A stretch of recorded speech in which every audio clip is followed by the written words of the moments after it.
Magandang araw sa ating lahat, lalong-lalo na sa iyo, Binibining Wenceslao. Magandang araw din sa iyo, Ginoong Kasanaan. Upang simulan ang ating programa, tayo dadako sa isang panalangin. Tawagin po natin si Ginoong Galoy upang pangunahan tayo sa pagdarasal.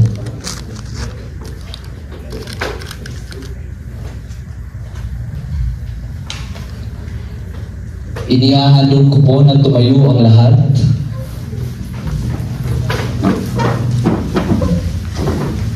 Sa ngalan ng Ama, ng Anak, ng Espiritu Santo.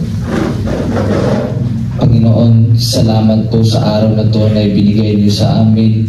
Salamat po sa pagpatipon-tipon namin ngayon dito. Salamat din po sa mga biyaya na binigay niyo sa aming araw na ito. Salamat din po sa mga pagkain na inahanda ng mga kasama ko. At gabayan niyo po kami sa aming gagawin ngayon.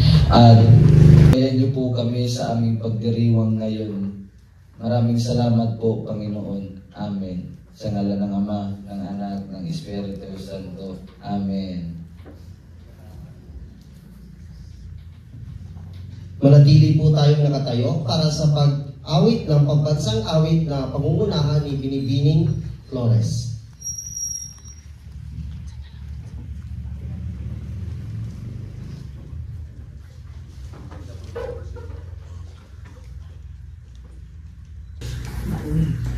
Ang pambansang awit ng Pilipinas. Ba, handa, awit. Bayang magiliw, pwersa sa sinangalan, araw ng puso, sa dilim mo'y buhay. Lupang hinirang, duyan ka na magiting, sa manlulupi, di ka masisiin. Sa lalat mundo, sa simula, sa langit mong mukha, may dilaan tula at awit sa paglalinangan. Ang sisap ng watawat mo'y tagumpay na namiminig. Ang bituin at araw ng kailan pag may magidinig. Lupa na araw ng ating pagsinta, buhay langit sa piling mo. Ang ligaya ng ay mag-aakit, ang mamatay ng dahil sa'yo. Maligayang pagdiriwang sa unang fiesta sa ngayon. Ako po si Binibining Wenceslao. At ako naman po si Ginoong Kasanaan.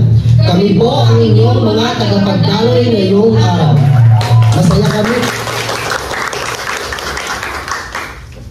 Masaya kaming makasama kayo sa espesyal na okasyong ito. Handa na ba kayong magsaya? Simulan na natin. Ngayon naman, upang opisyal na buksan ang ating programa, tawagin po natin si Binibining Galeon para sa pambungad na panalita.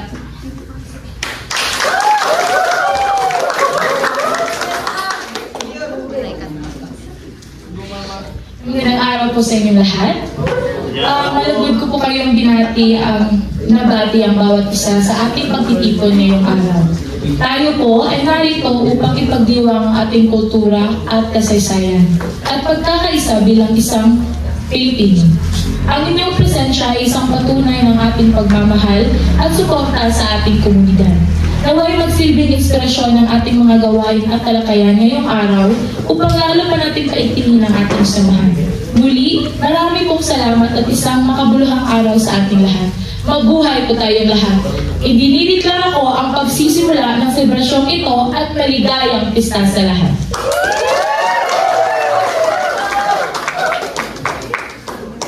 Maraming salamat po, Binibining Galeon. Ngayon, maganda na para sa inihandang kanta mula sa ika-4 na pangkat. Pakinggan mo natin ang presentasyon mula sa pangkat-4. Ang awitin na ihahandog nila ngayon ay Ibisanayon. Isang awitin na nagpapakita ng simpleng pamumuhay sa isang maliit na layon. Ang kanta ay naglalarawan ng kagandahan ng kapaligiran kasama ng mga bundok, mga punong kahoy at mga ilog na nagiging bahagi ng pang-araw-araw na buhay ng mga tao. Binibigyan din nito ang pagkakaisa at pagtutulungan ng mga magkakapitbahay at ang tradisyon at kaugalian na nagpapanitili ng kultura at pagkakakilanlan ng nayon. Sa kabuuan, ang Libis na Nayon ay isang masayang pagbabalik tanaw sa isang payak at masayang buhay na malapit sa kalikasan.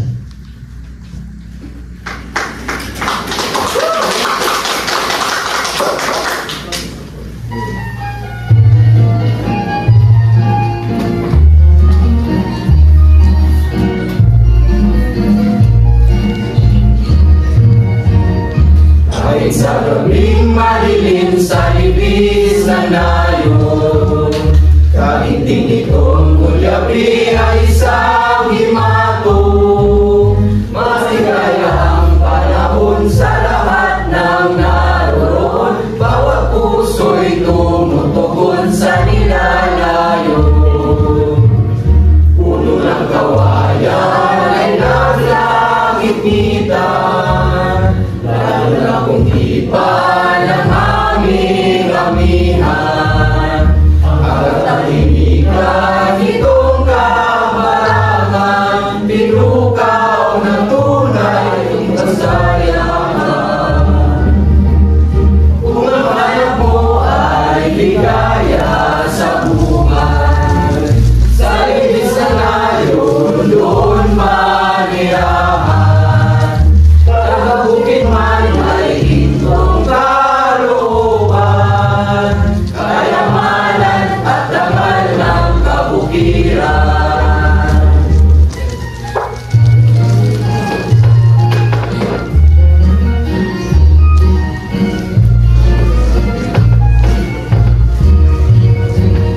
Kahit ang gabing malilim sa libis ng nayon, kainting itong kudyabi ay isang himato. Maligaya ang panahon sa lahat ng naroon, bawat puso'y tumutugon sa nilalayon. Puno ng bayan ay naglangit-ngitan, lalo na sumpa ng hanging amihan. Ang katahimikan itong kabarangan, pinukaw na tunay ng kasayahan.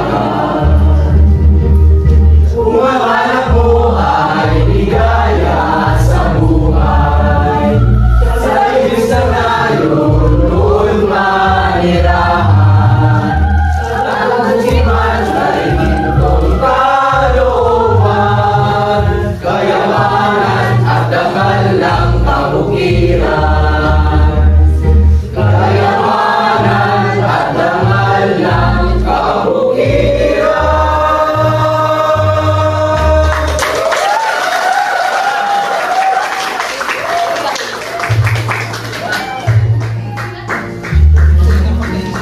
Napakagandang awitin. Maraming salamat, ika-4 na pangkat.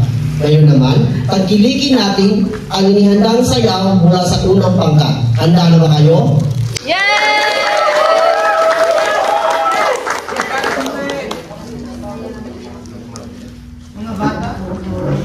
Ang kanilang isang sayaw ay ang itik-itik. Ang itik-itik ay isang katutubong sayaw ng Pilipinas na nagmula sa bayan ng Surigao. Ang sayaw na ito ay hango sa galaw ng mga itik o pato. Ang mga mananayaw ay ginagaya ang mga galaw ng itik tulad ng paglipat, paglangoy at paglakad. Karaniwan itong isinasayaw sa mga kasayahan at pista. Suot ng mga mananayaw ang tradisyonal na kasuotan tulad ng barut saya para sa mga babae at kamesa de chino para sa mga lalaki. Ang musika sa ginagamit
pakinggan ang magandang awitin mula sa ika-4 na pangkat.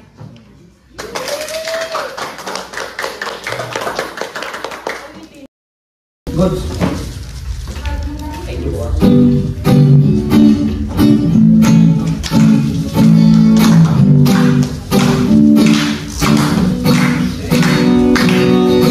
Ako'y karaniwang tao lamang.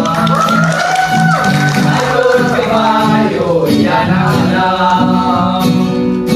Karaniwang hanap buhay, karaniwang ang problema, pagkain namin at tirahan. Di ko kabisado yung siyensya.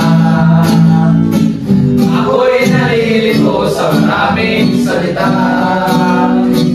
Ang sulang ng planeta ay walang kapalit at dapat ingatan. Kapag nasira, sino ang mahawa? Karaniwang tao, saan natatakbo? Kapag gawa sa isang mundo. Karaniwang tao, anong magagawa upang bantayan ang kalikasan?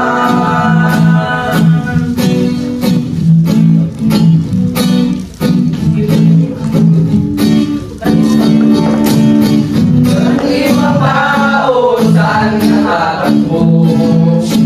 Kapag gawa sa isang mundo. Karaniwang tao, anong magagawa upang bantayan ang kalikasan?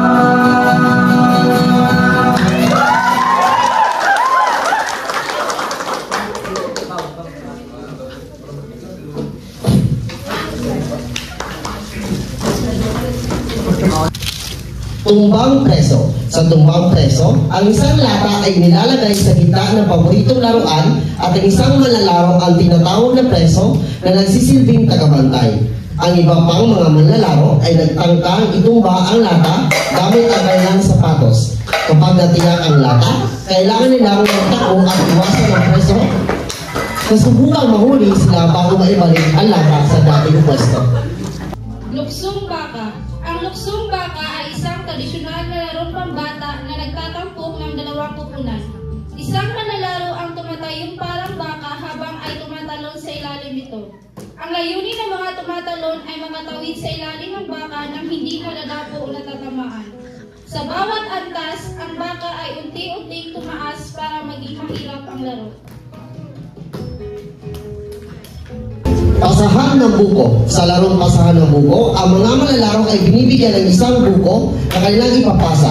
Ang layunin ay ipasa ang buko mula sa isang dulo na linya patungo sa kabila nang hindi nahuhulog o bumabagsak. Ang laro ay nangangailangan ng koordinasyon at bilis. Luksong tinig. Ang luksong tinig ay isang uri ng luksong baka. Sa larong ito, ang mga manlalaro ay tumatalon sa ilalim ng mga kamay ng mga ibang manlalaro na nakataas sa isang tiyak na taas. Habang mga kamay ay unti-unting tumaas, ang layunin ay makatawid ng hindi nakahulog sa tinig o